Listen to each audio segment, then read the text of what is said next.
DJ Sax. It's such a cool style of playing, and it's something that we're focusing in on with our members inside the Sax School member area this month. But if you like this style, and if you're curious to know a bit more about it, then stick around. You're going to love today's video. I've invited top DJ Sax artist from California, Jason Whitmore, that's who you saw at the start there, to tell us all about this style and to help us understand how we can play it as well. So Jason's going to be giving us some background information, and then he's also going to be showing us how, in just a few easy steps, we can start to make our own DJ Sax solos that sound really convincing. Oh, and he's got a free PDF for us as well. That's all available inside our locker. It's free, and the link for that is in the description down below. So, lots of stuff to cover today. I'm excited for this video too. So stick around, let's get stuck in, and I'll catch you at the end. DJ sax music is one of the most exciting genres of music that's come out for us saxophone players in the last couple of decades. Hi, I'm Jason Whitmore, and I'm a saxophonist based in Southern California.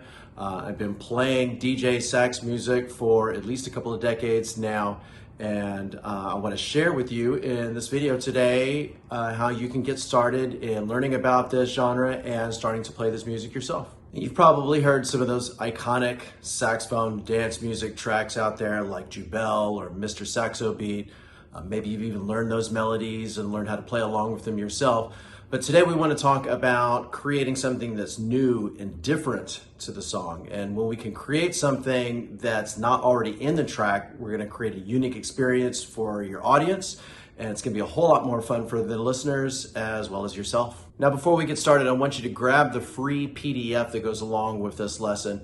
It's going to give you some of the basic building blocks that we're going to use in creating music for this style.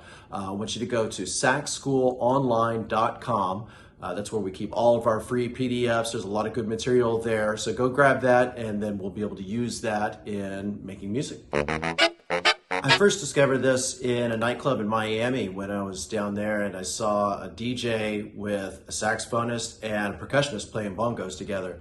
And I thought it was really cool and unique and eclectic, and something I would have never have expected.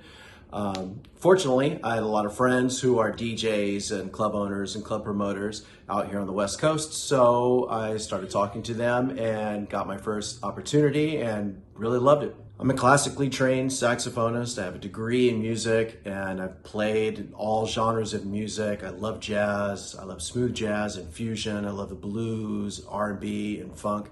But I really love dance music too. And you know, up until a couple of decades ago, there really was no saxophone role in that. But fortunately, I was able to get with my friends, the DJs and club promoters, and sort of make a place for myself. I love to be involved in that energy in the nightclubs.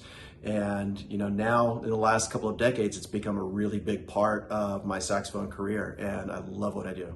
Now, whether you call it house music, pop music, EDM, electronic dance music, chill house, tech house, there's a lot of names for it, but really what we're talking about is popular music played by a DJ in a scenario where people are dancing. It's really as simple as that. And what we want to do is we want to add a little more live element to it. And you know, I've seen a lot of that going on over the last couple of decades since I've been doing it. And it's become a lot more popular, and I feel like people are starting to expect to see something more than just the DJ playing the tracks. So today we're going to talk about a very specific track that I think would be a good example for us to start learning how to play in this style. It's Sweet Dreams by the Eurythmics. It's a classic 80s tune that's been remixed into some modern variations that I hear play in the clubs all the time now. And we're going to start with some very specific structured scales, the notes, some specific rhythms and things that fit really well. But overall, it's really important to play within the structure of a song. The good thing about music like this is that it's very formulaic, and you should be able to hear 8-bar phrases. Typically, you should be able to hear where the melody is, where there's a verse section, where there's a buildup of energy and then a beat drop. These are all very kind of calculated portions of the music, and you want to make sure that you're sort of playing within those structures and moving the song in the same direction that those structures are moving it in. One thing I definitely recommend when you're learning a new song is to, first of all, put the horn down, play the song, listen to it intently and imagine, even sing to yourself what you feel that sax line would go along with the song. It's really important to kind of take this out of the equation and just really focus on, listening with a listener's ear, because at the end of the day, we want to make sure that the listeners buy into what you're playing. What you're playing, it should sound like it was designed to be a part of the song in the beginning. Okay, so if you hadn't already listened to the song, listen to this track, and you'll hear that it is in the key of C minor. And so on alto saxophone, that's our A. And we want to play a pentatonic scale. Pentatonic scales are just a 5-note scale. It's very simple, and it works great in this style, works great in most pop music, and most of this type of dance music is really like your best friend. This will be your most important tool. Okay, so for alto sax, we're talking about our A minor pentatonic. We're going to use the 1st, 3rd, 4th, 5th, and flat 7 degree of the scale. Okay, so that's A, C, D, E, G, A. Okay.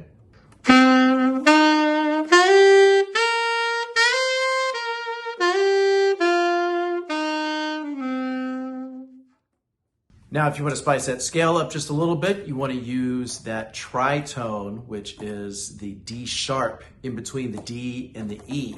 So it sounds a little bit like this.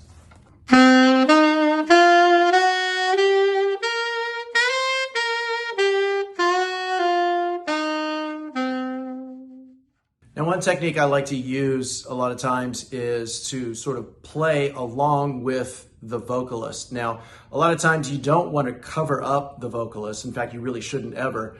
You want to let the melody be heard and sort of stand on its own. But if there is space in between verses or in between lines, sometimes it's nice to fill in a little bit there, so it feels like you and the vocalist are sort of playing off of one another.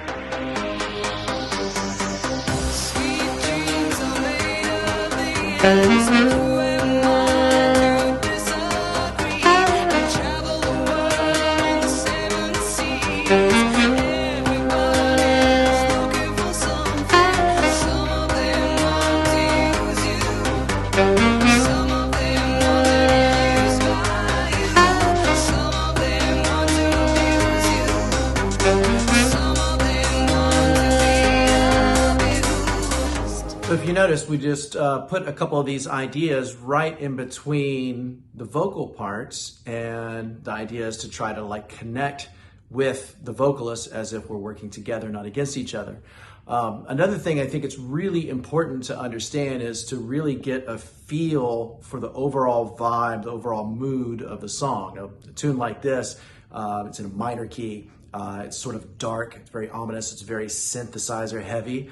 But when you listen to Annie Lennox's vocals, she's got a lot of soul. It's almost like a gospel singer singing in this kind of dark, ominous thing. So I think our blues scale, that pentatonic, especially with that tritone, that D sharp, if you're on alto, in between the 4 and the 5, I think that is a great set of ingredients to use in a tune like this. It sort of matches that soul and that vibe, that dark yet still kind of gospel-y, kind of bluesy tone that the vocal puts down. So what we're going to try to do is apply that over the next section of the song, which is a little more open to solo and sort of free form. So let's give that a shot.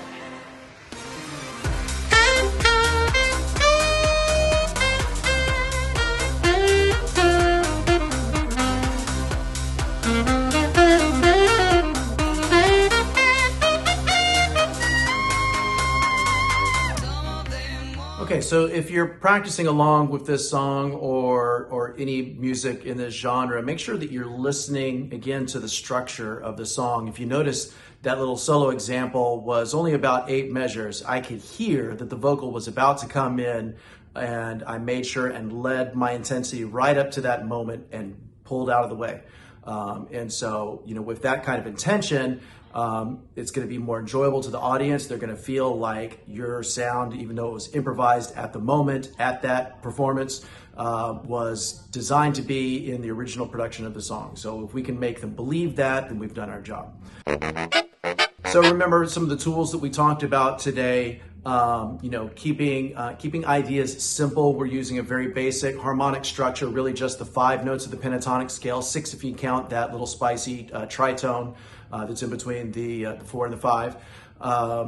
Simple rhythmic ideas. Use repetition.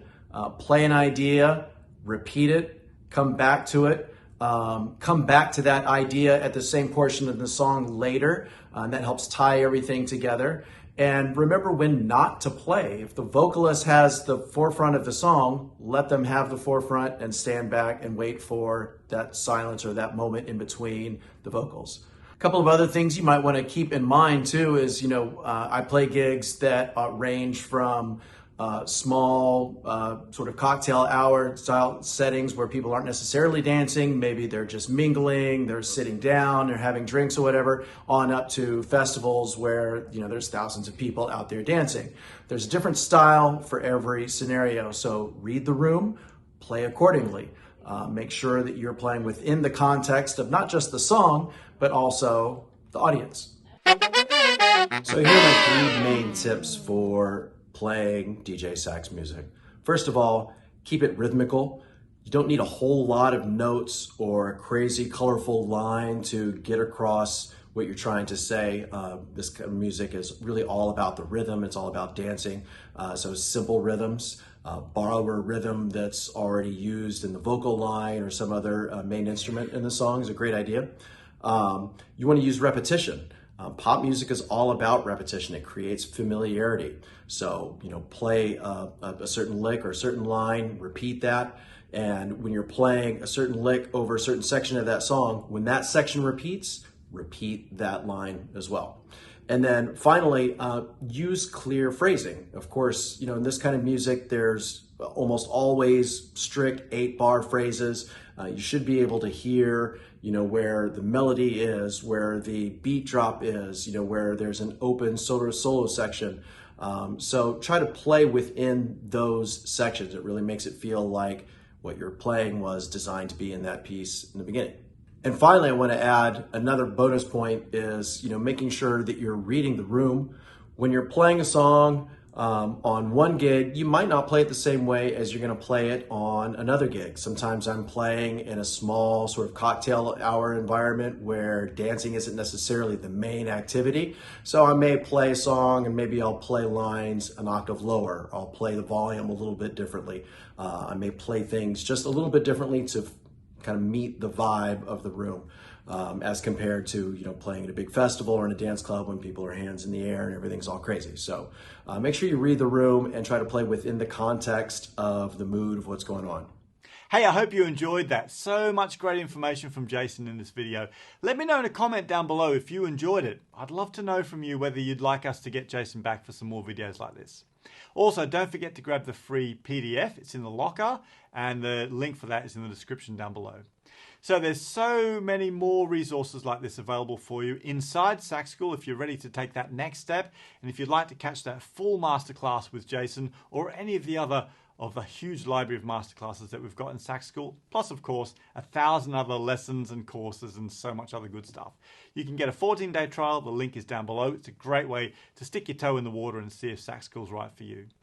But whatever you do, make sure you go and have some fun. Explore the stuff on our channel here and on our blog, and keep practicing hard, and I'll catch you next time.